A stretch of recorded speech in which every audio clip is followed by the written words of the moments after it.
Welcome to nucleosome academy. A very good morning to all of you. तो हम लोग जो है स्टडी कर रहे थे माइटोसिस के बारे में। माइटोसिस में हमने आपको G1, S, G2 यानी कि इंटरफेज और एम फेज में प्रोफेज, मेटाफेज, एनाफेज और टीलोफेज का इंट्रोडक्शन दिया था। अब जल्दी से कॉपी और पेन निकालिए, हम चर्चा करेंगे माइटोसिस में आखिर जीवन में क्या होता है। क्या जीवन में भाई बहुत सारी घटनाएं होती हैं, ठीक, ऐसे भी जीवन में बहुत सारी घटनाएं होती हैं। तो ये G1 है, ठीक है, ना कि जीवन।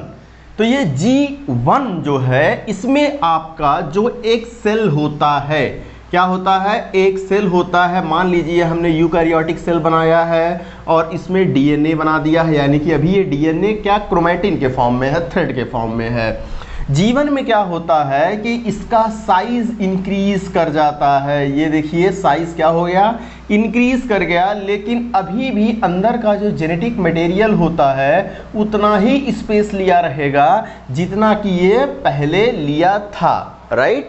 यानी कि अगर हम इसके साइटोप्लाज्म की बात करें, जो बाहर साइटोप्लाज्म था, ये जीवन के बाद जीवन में क्या होता है, जीवन फेज में ये साइटोप्लाज्म का अमाउंट बढ़ गया। साइटोप्लाज्म के अमाउंट बढ़ने से क्या हो गया कि इसका जो न्यूक्लियस अपॉन साइटोप्लाज्मिक रेशियो था वो कम हो गया। कैसे कम हो गया, देखिए ये जो स्पेस लिया था इतना, ये अंदर वाला, ये न्यूक्लियस वाला पोर्शन उतना ही स्पेस यहाँ पर भी लिया है, क्योंकि इसका अमाउंट नहीं बढ़ा हुआ है। सपोज करिए इसने जो स्पेस लिया है वो 5 मीटर स्क्वायर है, तो यहाँ पर भी 5 मीटर स्क्वायर ही रहेगा। मैं ये खाली आपको समझाने के लिए डाटा दे रहा हूँ, 5 मीटर स्क्वायर, राइट, एरिया जितना लिया हुआ है, ठीक है, ओके। अब देखिए जो बाहर था साइटोप्लाज्म, सपोज करिए यहाँ पर 10 था, इसका जितना एरिया लिया हुआ था 10 मीटर स्क्वायर था, और यहाँ पर सपोज कीजिए ये 25 बन गया। कितना बन गया ये, 25 मीटर स्क्वायर। यानी कि जीवन फेज में क्या हो रहा है, खाली सेल इंक्रीज कर रही है, लेकिन सेल इंक्रीज कर रही है किसके बदौलत, किसके बदौलत का मतलब किसके दम पर, वो साइटोप्लाज्म के दम पर, ना कि आपके न्यूक्लियस के दम पर, ठीक है। तो देखिए न्यूक्लियस जितना 5 मीटर स्क्वायर था, अभी भी 5 मीटर स्क्वायर इसका एरिया रहेगा, ठीक। और जो है, ठीक, एरिया नहीं, वॉल्यूम मान सकते हैं यहाँ पर। तो वॉल्यूम अगर हम लेंगे तो यहाँ पर क्यूब हो जाएगा, क्योंकि इसमें लंबाई, चौड़ाई, ऊंचाई सब ये स्फेरिकल है ना, तो यहाँ पर हम वॉल्यूम मान लेते हैं, राइट। अब देखिए यहाँ पर 10 मीटर क्यूब था, तो ये 25 मीटर क्यूब हो गया। तो देखिए ध्यान से हो क्या रहा है, इसका न्यूक्लियस में क्या, न्यूक्लियस में साइटोप्लाज्म से डिवाइड कर दें, यहाँ पर n/c रेशियो निकालें। अगर यहाँ पर n/c रेशियो निकालते हैं, ठीक है, दोनों में n/c रेशियो निकाल लेते हैं। अब देखिए अगर यहाँ का n/c रेशियो निकालेंगे तो n कितना है, 5 है, c कितना है, 10 है, कितना आ गया, 0.5 आ गया, राइट। यहाँ पर देखिए 5 अभी भी है, नीचे आ गया 25, तो कितना आ गया, 5 एक कम 5 और 5 5 जा 25, ठीक है। तो 1/5 कितना आ गया, 0.2, 5 दूना 10, 0.2। तो आप साफ साफ देख पा रहे हैं कि ये 0.5 से 0.2 क्या कर गया, डिक्रीज कर गया। यानी कि हम कहना चाह रहे हैं कि जीवन में क्या होता है कि n/c रेशियो क्या होता है, वो डिक्रीज होता है। क्या होता है, n/c रेशियो डिक्रीज हो रहा है। अरे भाई थोड़ा सा दिमाग लगाओ कि ये ऊपर वाला तो हमेशा कांस्टेंट है, c का रेशियो, c अगर वॉल्यूम c बढ़ेगा तो अपने आप ये वैल्यू घटेगी, क्योंकि अगर नीचे हम बढ़ाते जाएंगे अंक का 1 2 3 4, तो ये लगातार रेशियो घटता जाएगा, क्योंकि ऊपर वाला क्या है, कांस्टेंट है, n/c रेशियो डिक्रीज करेगा। जरा इसी का उल्टा कर दीजिए, अगर क्वेश्चन घुमा के पूछ दिया आपसे c/n रेशियो क्या होगा, c/n का मतलब साइटोप्लाज्म अपॉन न्यूक्लियस रेशियो क्या होगा, तो साइटोप्लाज्म लगातार बढ़ रहा है और ये वाला आप कांस्टेंट है न्यूक्लियस वाला, तो सी बाई रेशियो क्या होगा, इंक्रीज होगा। अब अपने एग्जाम्पल से भी देख सकते हैं। अब उल्टा कर दिया, 10 में 5 से डिवाइड कर दो, तो 10 में 5 से डिवाइड करेंगे तो कितना आएगा, 2 आएगा।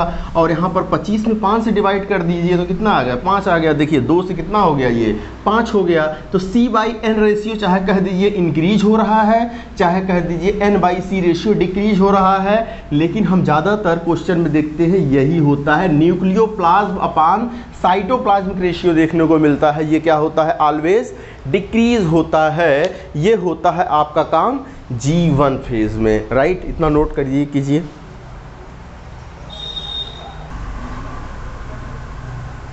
अब देखिए ये था आपका G1 फेज, ओके। अब देखिए G1 फेज में एक तो साइज इंक्रीज हो गया, न्यूक्लियोप्लाज्म अपॉन साइटोप्लाज्मिक रेशियो क्या हो गया, डिक्रीज हो गया। अब इसके बाद क्या होता है, इसमें जैसे ही साइज इंक्रीज होता है वैसे ही आसपास की जो सेल्स होती हैं वो कहती हैं कि भाई इतना इंक्रीज मत हो। इंक्रीज ना होने का मतलब कि एक cell to cell contact property होती, जैसे मान लीजिए एक सेल है, 2 सेल है, इसके बगल भी सेल है, ये सेल है, ये सेल है, ये सेल है, अपना एक फिक्स रेशियो सबका होता है। लेकिन जब ये सेल बढ़ने लगेगी, ठीक, तो कहेगी ये वाली सेल, बगल वाली सेल कि इतना इंक्रीज मत हो जाओ, ठीक है, कि हमको स्पेस ना मिले, हमको खाना ना मिले, तुम तो हमको हार्वेस्टिंग कंडीशन में डाल दोगी। हार्वेस्टिंग का मतलब होता है कि अगर ये सेल ज़्यादा इंक्रीज हो जाएगा तो सारा का सारा फूड मटेरियल कौन कंजम्पशन कर जाएगा, ये बड़ी वाली सेल। इसीलिए होता क्या है, इस बड़ी वाली सेल का 2 पार्ट में डिवाइड हो जाता है बड़ी सी साइज को कंट्रोल करने के लिए, क्योंकि यहाँ पर cell to cell contact inhibition की प्रॉपर्टी पाई जाती है। कौन सी, कांटेक्ट इनहिबिशन, ठीक, यानी कि आसपास की सेल उसको इनहिबिट करती हैं ग्रोथ करने से, ओके। कांटेक्ट इनहिबिशन की प्रॉपर्टी इसी को बोलते हैं। और यही चीज बाबू कैंसर में खत्म हो जाता है, राइट। कैंसर में क्या होता है कि जो कांटेक्ट इनहिबिशन की प्रॉपर्टी होती है वो खत्म हो जाती है, आसपास की सेल इसकी ग्रोथ को रोक नहीं पाती हैं, तो ये लगातार एकदम फास्ट ग्रोथ करता रहता है, अनकंट्रोल्ड ग्रोथ, यानी कि कांटेक्ट इनहिबिशन की प्रॉपर्टी हो गई खत्म, ओके। कोई बताने वाला ही नहीं है, कोई दबाने वाला ही इसका नहीं है, तो ये लगातार ग्रोथ करते करते इतना बड़ा ग्रोथ कर जाएगा कि हमारे बॉडी से बाहर लटकने लगेगा, जिसको हम लोग बोलते हैं ट्यूमर, राइट। ट्यूमर में क्या होता है, यही चीज तो होता है, कांटेक्ट इनहिबिशन की प्रॉपर्टी खत्म हो जाती है, अनकंट्रोल्ड डिवीजन होने लगता है। तो ये था आपका G1 फेज। इसके बाद मोस्ट इंपॉर्टेंट हमारा सेल जो है किस में जाएगा, आपके S फेज से होकर के गुजरेगा, S फेज से होकर के गुजरेगा, S फॉर सिंथेसिस फेज। अब देखिए S फेज में होता क्या है, साइज तो अच्छी खासी बड़ी हो गई सेल की, ये हो गया आपका न्यूक्लियर मेम्ब्रेन, क्योंकि हम यूकैरियोटिक का समझा रहे हैं तो न्यूक्लियर मेम्ब्रेन हमको बनाना पड़ेगा। अब देखिए क्या होता है कि ये धीरे धीरे आपके क्रोमोसोम के शेप लेने लगते हैं धीरे धीरे, ठीक। तो मान लीजिए ये एक क्रोमोसोम था, इसी तरीके से हमारे टोटल कितने क्रोमोसोम हो गए, इसी में 46 क्रोमोसोम होंगे। अब देखिए ये पहले धागा था, क्रोमैटिन था, ठीक। अब देखिए ये धीरे धीरे धागा किसके अंदर जाने लगा, क्रोमोसोम के अंदर। एक शेप ले लिया धागा, ये धागा एक शेप ले लिया, कितने 46 शेप ले लिया, जिसको एक को हम लोग क्या बोलते हैं, क्रोमोसोम बोलते हैं, राइट। अब देखिए होता क्या है कि ये जो आपका क्रोमोसोम है इसके अंदर क्या भरा होगा, धागा भरा होगा, जिसको हम लोग बोलते हैं डीएनए। क्या बोलते हैं, डीएनए। एस फेज में क्या होता है, हमेशा याद रखिएगा, एस फेज में जो होता है वो डीएनए का अमाउंट क्या होता है, डीएनए का अमाउंट जो होता है वो डबल हो जाता है, लेकिन क्रोमोसोम नंबर कांस्टेंट होता है। क्रोमोसोम का नंबर जो होता है वो डबल नहीं होता, कांस्टेंट होता। इसका क्या मतलब हुआ, इसका मतलब ये हुआ कि जैसे मान लीजिए एक हमारे पास क्रोमोसोम था, ठीक है, एस फेज में जब ये गया होगा तो सपोज कीजिए यहाँ पर जो है इसके अंदर डीएनए भरा होगा, ये देखिए डीएनए अच्छा खासा था अपना। अब क्या होता है, यस फेज में रेप्लिकेशन होता है। क्या होता है, रेप्लिकेशन होता है। और आपको पता है रेप्लिकेशन का मतलब होता है डीएनए से डीएनए का बनना, यानी कि हम लोग इसको बोलते हैं रेप्लिकेशन, और ये रेप्लिकेशन होता है सेमी कंजर्वेटिव। हम आपको पढ़ाएंगे मॉडर्न जेनेटिक्स में, मॉलिक्यूलर जेनेटिक्स में इस चीज़ को। अब देखिए जैसे ही रेप्लिकेशन हुआ, ये डीएनए जो होता है एक्चुअल में ये डबल हो जाता है। डबल होने का मतलब कि जो डीएनए आपको लूजली यहाँ पर पैक दिख रहा था, अब ये देखिए टाइटली पैक आपको दिखेगा। क्या दिखेगा? ये टाइटली पैक दिखेगा। ये देखिए डबल हो गया ना डीएनए। लेकिन बताइए क्रोमोसोम का नंबर बदला क्या? एक क्रोमोसोम से 2 क्रोमोसोम हो गए या उसके अंदर कंटेंट बदल गया? अरे भाई जैसे मान लीजिए एक हमारे पास बोरी है, बोरी में हम गेहूं भरे हुए हैं। कितना गेहूं भरे हुए हैं? अभी एक बोरी थी, उसमें गेहूं भरे हुए थे, लेकिन गेहूं जो है ठूस के नहीं भरे थे, लूजली भरे थे।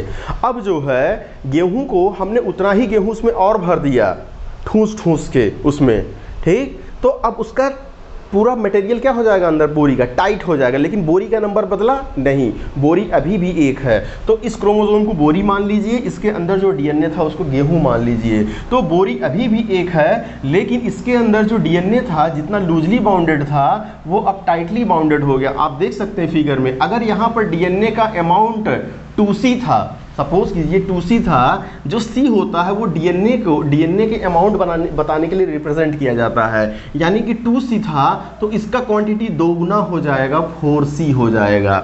जो एक नॉर्मल आपका सेल होता है उसमें एक क्रोमोसोम के अंदर 2C ही डीएनए होता है नॉर्मल, या यहाँ पर क्या हो गया, अब ठूस ठूस के हमने भर दिया तो ये कितना हो गया, 4C हो गया। एक्चुअली में देखिए होता क्या है कि यहाँ पर जो डीएनए जो क्रोमोसोम आपका होता है ना, जब तक क्रोमोसोम डबल नहीं होते हैं तब तक ये क्रोमोसोम ऐसे होता है। ये देखिए ये क्रोमोसोम होता है, लेकिन जैसे ही डीएनए डबल हो जाता है इसमें जो है बाईवैलेंट फॉर्मेशन हो जाता है। ये देखिए इसमें डीएनए तो था ही था, जब इसमें डीएनए डबल हो गया तो इसमें 4 आर्म बन जाते हैं। लेकिन हम सुविधा के लिए कैसे समझा दे रहे हैं, ऐसे ही आपको समझा दे रहे हैं पहले से 4, लेकिन रियलिटी में देखेंगे तो ऐसे होता है। इसमें डीएनए होता है, लेकिन जब डीएनए 2 गुना होता है तो इसमें 2 भुजाएं और आ जाती हैं, 2 आर्म और बन जाते हैं, ठीक है। यानी कि बाईवैलेंट यानी कि क्रोमैटिड का फॉर्मेशन हो जाता है, राइट। तो एस फेज में क्या हो रहा है, डीएनए का डुप्लीकेशन हो रहा है, जिसको हम लोग बोलते हैं रेप्लिकेशन हो रहा है, सेमी कंजर्वेटिव। और क्या बनेगा, अच्छा बताइए, जब डीएनए बना तो डीएनए के बांधने के लिए हिस्टोन प्रोटीन भी तो बनेगा, यानी कि एस फेज में हिस्टोन प्रोटीन का भी फॉर्मेशन होता है। एस फेज में वेरी इंपॉर्टेंट, ये वाला आपसे क्वेश्चन पूछा जाता है, रेप्लिकेशन किस प्रोसेस में होता है, तो एस फेज में होता है, हिस्टोन प्रोटीन का फॉर्मेशन होता है। अब आइए G2 फेज में, यानी कि G1 हो गया, S हो गया। अब आइए G2 फेज में। देखिए G2 फेज में क्या होता है कि जितना भी फूड यानी कि खाना बनाने के लिए, एक्चुअल में सेल डिवीज़न करने के लिए जितने भी एसेंशियल प्रोटीन, ठीक है,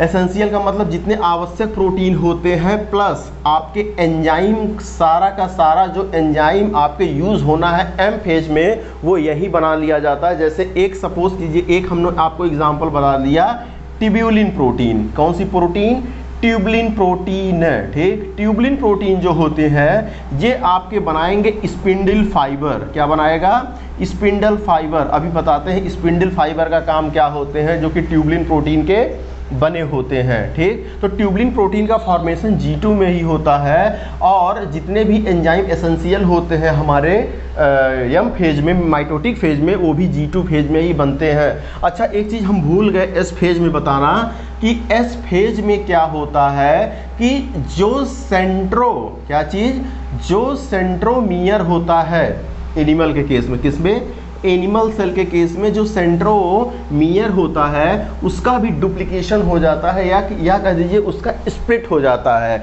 यानी कि देखिए ये सेंट्रोमियर होते हैं, ऐसे सेल ऑर्गेनल होते हैं जो साइटोप्लाज्म में पड़े हो जाते हैं, ये स्प्लिट कर जाते हैं सेंट्रियोल में, टूट जाते हैं, और एक इस पोल की तरफ जाने लगेगा और एक इस पोल की तरफ जाने लगेगा। यानी कि एक सेल है, ये आपके न्यूक्लियस होता है, तो सेंट्रियोल यहाँ पड़ा होगा साइटोप्लाज्म में, और ये स्प्लिट कर जाएगा, ये ये देखिए एक सेंट्रियोल एक सेंट्रियोल, एक्चुअली जो होता है सेंट्रोमियर 2 सेंट्रियोल का बना होता है, तो स्प्लिट कर गया, एक इधर चला गया एक इधर, अब एक इधर चला जाएगा यहाँ इस पोल पे और एक इस पोल पर आना स्टार्ट हो जाएगा, ठीक है। तो ये काम एस फेज में ही होता है, नोट डाउन कर लीजिएगा, ओके।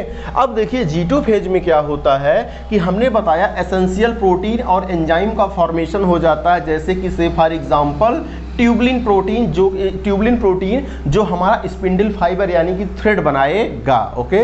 ये होगा आपके G2 फेज में काम। अच्छा, जब G2 फेज अब बन गया, इसके बाद क्या फेज आएगा, ये इंटरफेज आपका खत्म हो गया, यानी कि जितने खाना बनाने के लिए सामग्री चाहिए था, इंग्रेडिएंट्स चाहिए था, वो हमने आपके इंटरफेज में बना लिया। अब हम कहाँ पे चलेंगे, हम चलेंगे आपके माइटोटिक फेज में, जो कि जिसको हम लोग शॉर्ट में क्या बोलते हैं, एम फेज बोलते हैं। तो अगर हम माइटोटिक फेज देखें, जिसको हम लोग एम फेज बोलते हैं, तो ये देखिए जो एम फेज होता है उसके हमने बाबू बताया था 4 सब फेजेस में बांट दिए जाते हैं, prophase, metaphase, anaphase, last one is the telophase, right. Prophase, metaphase, anaphase और टीलोफेज। अब एक एक के बारे में हम देखेंगे। प्रोफेज में क्या होता है, तो ये देखिए है प्रोफेज, क्या चीज, प्रोफेज है, ओके। प्रोफेज में देखिए क्या होता है, ये साइटोप्लाज्म एक सेल है, सेल का साइटोप्लाज्म है, इसके अंदर क्या पड़ा होगा, इसका न्यूक्लियर मेम्ब्रेन, और इसके अंदर क्रोमोसोम पड़ा होगा, राइट।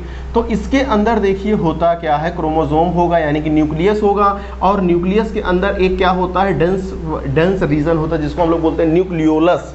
क्या, न्यूक्लियस के भी अंदर एक होता है न्यूक्लियोलस, ठीक, न्यूक्लियोलस। अब देखिए होता क्या है, इसमें होता है condensation of chromosome, condensation of chromosome, यानी कि जो हमारे क्रोमोसोम होंगे वो कंडेंस हो जाएंगे। जैसे एक गीले कपड़े को आप क्या करते हो, अगर दोनों तरफ से ऐंठते हो, ऐंठते जाओ ऐंठते जाओ ऐंठते जाओ, तो वो छोटा हो जाएगा और मोटा हो जाएगा। उसी तरीके से क्रोमोसोम भी अपने आप को थिक बना लेता है, कंडेंस बना लेता है। तो होता क्या है यहाँ पर क्रोमोसोम में, ये देखिए हमको ये क्रोमोसोम ऐसे थिक दिखने लगते हैं, तो इसी को हम लोग बोलते हैं प्रोफेज, ठीक। ये हो गया प्रोफेज। और ये जो न्यूक्लियोलस है, क्या, जो न्यूक्लियोलस है, और भी जो बाहर सेल ऑर्गेनल्स हो गए, जैसे आपका क्या हो गया, गाल्जी बॉडी हो गया, एंडोप्लाज्म रेटिकुलम हो गया, ये सब डिसअपीयर चालू होने लगते हैं, यानी कि हमको दिखाई नहीं देंगे माइक्रोस्कोप में, ठीक।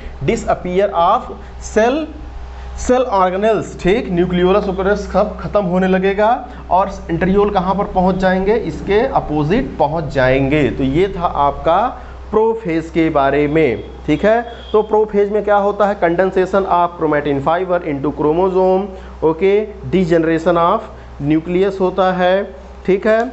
और टर्म क्रोमोसोम वेल्डेयर ने दिया था, किसने दिया था, टर्म क्रोमोसोम जो दिया था वेल्डेयर, लिख लीजिए कहीं पर, टर्म क्रोमोसोम जो दिया था ये डब्ल्यू वेल्डेयर ने दिया था, किसने दिया था, डब्ल्यू वेल्डेयर ने दिया था। अब देखिए इसमें क्या कर सकते हैं, क्रोमोसोम को देखने के लिए, क्योंकि क्रोमोसोम जो होते हैं वो एसिडिक होता है, क्योंकि हमारा डीएनए कैसा होता है, एसिडिक होता है, राइट। तो इसको देखने के लिए हम लोग बेसिक डाई का यूज करते हैं, और कुछ बेसिक डाई का नाम याद कर लीजिए, जैसे आपको एसिटोकार्मीन, क्या चीज़, एसिटोकार्मीन हम लोग खूब लैब में यूज़ करते थे, एसिटोकार्मीन हो गया, ओके।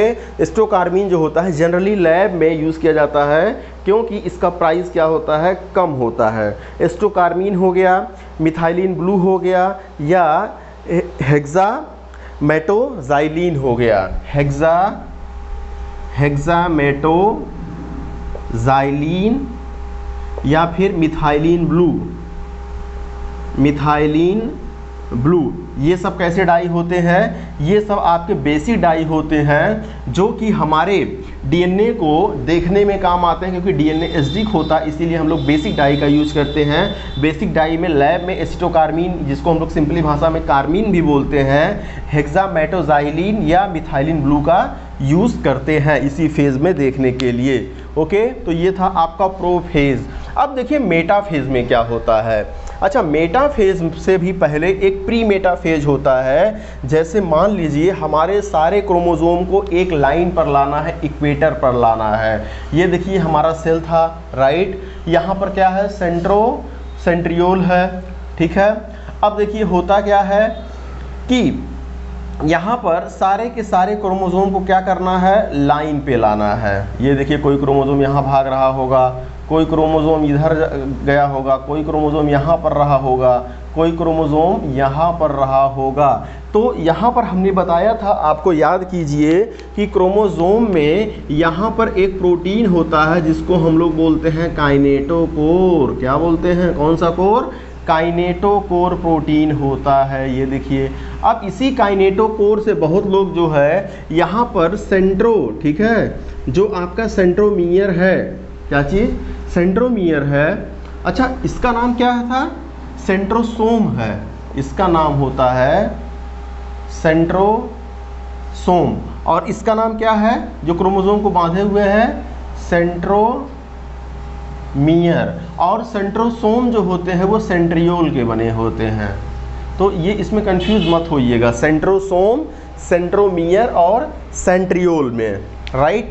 अब देखिए होता क्या है कि ये सेंट्रियोल जो होता है, क्योंकि अगर दोनों एक साथ होते तब जा करके हम सेंट्रोसोम बोलते, अभी ये स्प्लिट हो गए, इसे सेंट्रियोल बोल रहे हैं। ये सेंट्रियोल अपने अंदर से स्पिंडल फाइबर को निकालेगा। अभी हमने आपको बताया कि स्पिंडल फाइबर धागा होता है जो ट्यूबुलिन प्रोटीन का बना होता है, ये काइनेटोकोर से जा करके लग जाता है। बहुत लोग यहाँ पर ऑप्शन टिक कर देते हैं, आपसे क्वेश्चन पूछा जाता है कि ये धागा कहाँ से होता है, तो बोलते हैं ये सेंट्रोमियर से जाके फंस जाएगा। तो ये बाबू सेंट्रोमियर से बीच में कंडेंस वाले रीजन से नहीं फंसता, ये इसके चारों तरफ जो प्रोटीन लगी होती है जिसको हम लोग काइनेटोकोर प्रोटीन बोलते हैं, इससे जाकर के लग जाती है। ये देखिए यहाँ से आकर लग जाएगी, ये यहाँ से आकर लग गया, ये यहाँ से आकर लग गया। इसी तरीके से इस दूसरे वाले को देखिए, यहाँ से आकर के ऐसे लग जाते हैं। तो अभी भी सारे के सारे क्रोमोसोम इक्वेटर पे हैं, मिड लाइन पे हैं नहीं है, ठीक, लेकिन मिड लाइन पर लाने की कोशिश किए जा रहे हैं। इसीलिए इस फेज को हम लोग बोलते हैं प्री मेटाफेज।